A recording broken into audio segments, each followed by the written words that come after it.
आम्ही सारी रात्रीची माझ घरात जेवायला बसलो होतो.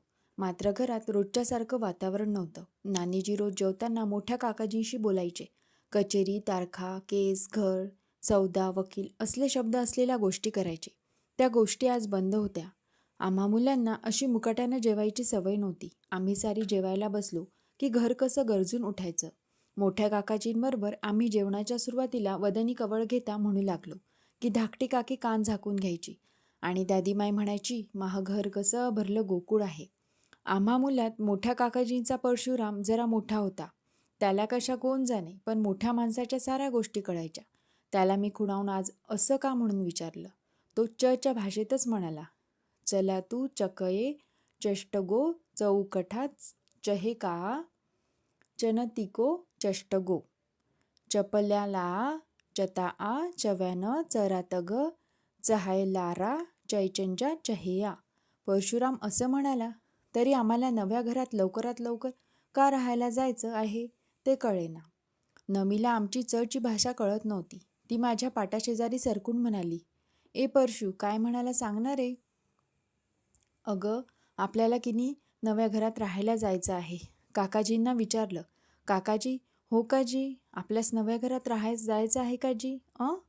मग राजेश्वर दत्तात्रयाच्या घराचा वास्तू झाला तसं आपल्याही नव्या घराचा वास्तू होईल काजी?" तशी आई वस्कन ओरडून म्हणाली, "जेव जेव, वह्यातपणा करू नको." मग आमचे नानाजी आईकडे पाहून म्हणाले, "लेकरास काहून बोलते? हो रे पोरांनो, आपल्यास नव्या घरात राहायस जायचं आहे." तशी आम्ही सारी पोरं नवं घर म्हणून ओरडू लागलो. ओरडताना गोपूचा हात लागून माझा पेला गलंडला. चिखल झाला. मग काय, धाकट्या काकीनं तरातरा येऊन गोपूच्या पाठीत 2-4 धपके ठेवून दिले. दादीमायला काही ते आवडलं नाही. पण का कोण जाणे, नेहमीसारखी दादीमाय धाकट्या काकीला त्याबद्दल काही बोलली नाही. नुसती जोरजोरानं माळ ओढू लागली. एरवी आम्हा मुलांना मारलेलं तिला कधीच खपत नसे. आज सारं काही वेगळंच घडत होतं. बऱ्याच वेळानं बाबूराव काकाजी म्हणाले, "वहिनी, आपल्यास मुंगण्याच्या शेंगाची भाजी असन तर अधिक वाढा बा." तसं आईच्या डोळ्यात पाणी आलं. "ऐ, महाबाबराव ताना होता तैचे येईच्या हातचं झाडं व्हय ते लावलेलं." दादीमाय म्हणाली. मग घराच्या कितीतरी आठवणी दादीमाय सांगू लागली. आम्ही गरिबीत कसे दिवस काढले, कसे कष्ट केले. नागपुरात हे घर बांधायला केवढी यातायात केली. घराला आजोबा किती जपायचे, स्वतःच कसे रंगरंगोटी करायचे. घराला सडा सारवण झालं नाही तर आजोबा दादीमायला कसे रागवायचे ते सारं सांगितलं. डोळे पुशीत दादीमाय म्हणाली, "गिरजा काकीबाईनं लक्ष्मीनं माया घरी येण्या परत म्हणावं, माया दिदी तू घर कसं गोकुळासारं गमते. तुहे लेक कसे राम लक्ष्मणासारखे नांदतायत. आता काय राहिलंय, बापाच्या हातचं सारं घालवलं.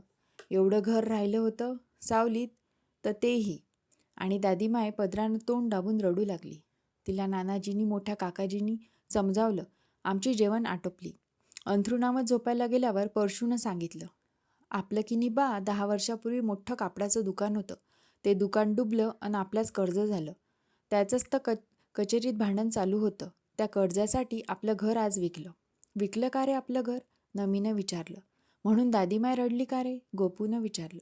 "खरंच विकलं आपलं घर?" मी विचारलं. "हो, आता आपल्यास म्हणून नव्या घरात राहायला जायचं आहे." मोठे काकाजी घरी आले की मोठी काकी विचारी, "सापडलं का घर?"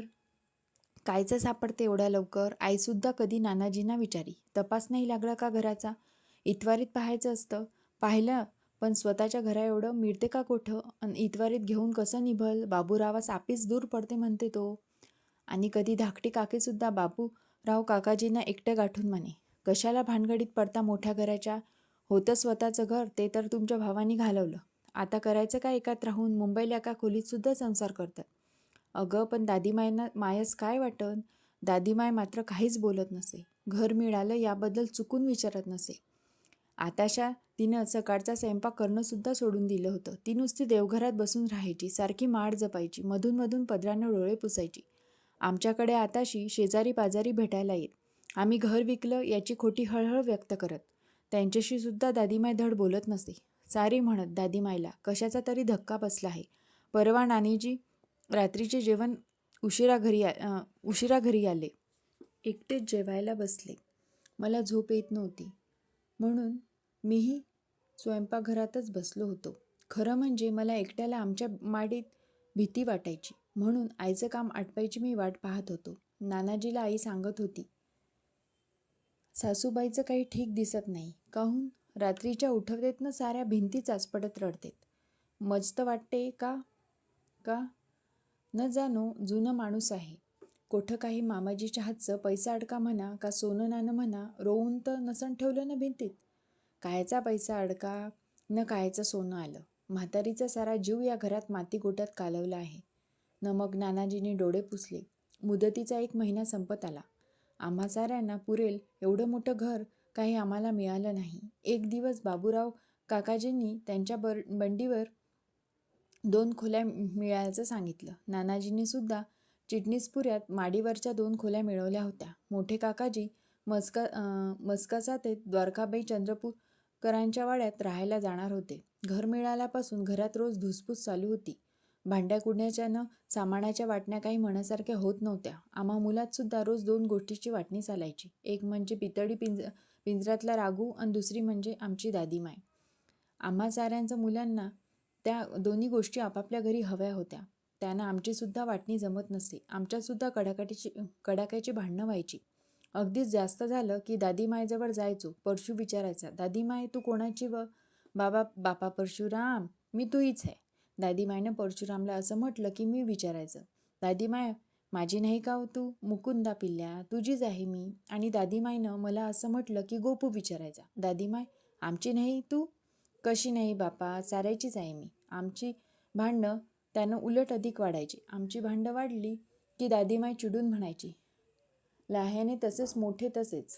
तुमच्या आजच्याच हातचा पैसा अडका, घरदार सोनं नाणं सारं गेलं. आता मीच एक राहिली वाटणी करायची. करा माहे कांडके न घ्या वाटून. दादीमाय अशी रागवली की आम्ही चूप होत असू. पण हळूहळू दादीमाय आमची म्हणत एकमेकाला चिडवून भांडत असूच. आज दुपारी 4च्या आत आम्हाला नव्या घरात राहायला जायचं होतं. बापूराव काकाजी घरातले सारे खिळे, खिडक्यांच्या काचा, फळ्या, खुंट्या, कपाटाची कवाडं, टिनाची पत्रे, जे काही निघण्यासारखं होतं ते काढत होते. त्यात भिंती उकरत होत्या, दरं पडत होती, घराला अवकडा येत होती. पण आम्हाला त्याची पर्वा नव्हती. आता का ते घर आमचं होतं. दादीमायला मात्र ते आवडलं नाही. ती 3-3दा बाबूराव काकाजीला घर उकरू नको म्हणून सांगू लागली. पण बापूराव काकाजीचं काम चालूच होतं. सारं घर अगदी रिकामं झालं होतं. फक्त पुढल्या माडीत भिंतीत बसवलेला एक जुना 5-6 ठिकाणी तडा गेलेला आरसा तेवढा राहिला होता. त्या आरशात एकाच माणसाची कितीतरी रूपं दिसायची. त्या आरशात पाहत बाबूराव काकाजी म्हणाले, जा रे पोरांनो, सब्बल आणा. आम्ही सब्बल आणताच बाबूराव काकाजी भिंत खणू लागले. खणण्याचा दणादणा आवाज ऐकून दादीमाय माडीवर आली. जिना चढल्याने तिला दम लागला होता. तिच्याने शब्दसुद्धा नीट बोलवत नव्हता. दमछाटीत मोठ्या कष्टानं दादीमाय म्हणाली, अगं बापराव, भिंत पडन ना का गा? अव नाही व, तू जा खाले. ऐक बापा मह, भिंत पडून जाईन ना. तुझं माही आण आहे बापा. त्या अन्यायाचं का करते तू? भिंत पडली म्हणजे पडन तर पडन. घर का आपलं आहे? वा गा, इतके रोजा सावलीत काढले, त्याचं तुझं काही नाही का गा? पण बापूराव काकाजींनी काही ऐकलं नाही. दादीमायला जबरीनं खाली पाठवून दिलं. बऱ्याच भिंत उकरल्यावर एकदाची ती आरशाची फुटकी भिंग बाहेर निघाली. बाबूराव काकाजींना समाधान वाटलं. आम्ही सारे आता एकत्र जेवायला बसलो होतो. बरेच दिवसांनी सारे असे एकत्र जेवायला बसलेलो असून कुणीच कुणाशी बोलत नव्हतं. जरा वेळानं दादीमाय नानाजीला म्हणाली, नाना, सारं सामान गोळा केलं तुम्ही, पर मागल्या अंगणातलं तुळशीचं बिंद्रावन नाही काढलं? त्यावर बाबूराव काकाजी मध्येच म्हणाले, तूही खूप आहे दादीमाय. 2 खोल्यांचं घरात हे वृंदावन नेऊन ठेवतं कोठं? खरंच दादीमाय, कोठे ठेवशील वृंदावन? नानाजींनी विचारलं. कोठे ठेवा बापा, मी काय सांगू, पर तुळस नको घरात. इतके रोज याच बिंद्रावण्याची म्या. झालं असेल ना तुझं दगडी मातीचाही लोप सुटत नाही, बाबूराव काका म्हणाले. 3च्या सुमाराला बाबूराव काकाजी 3 टांगे घेऊन आले. सासरी जाताना आमची म्हणू आता जशी हळूहळू रडायची तशीच सारी मोठी माणसं रडत होती. पण दादीमाय मात्र कुठंच दिसत नव्हती. मोठ्या काकीची पाण्याची कळशीही दिसत नव्हती. सारेजण दादीमाय कुठे आहे म्हणून एकमेकाला विचारत होते. मोठे काकाजी दादीमाय दादीमाय म्हणून हाक मारत घर शोधत होते.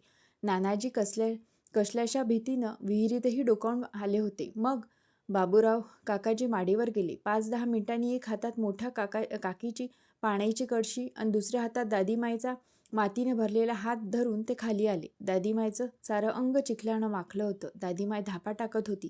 तिच्या अवताराकडे पाहून नवल्यानं मोठ्या काकाजींनी विचारलं, बापा, दादीमाई धाब्यावर काय करत होती? बापूराव काकाजी म्हणाली, पिशीच आहे म्हातारी. मघा म्या भिंतीतून आरसा काढलायत.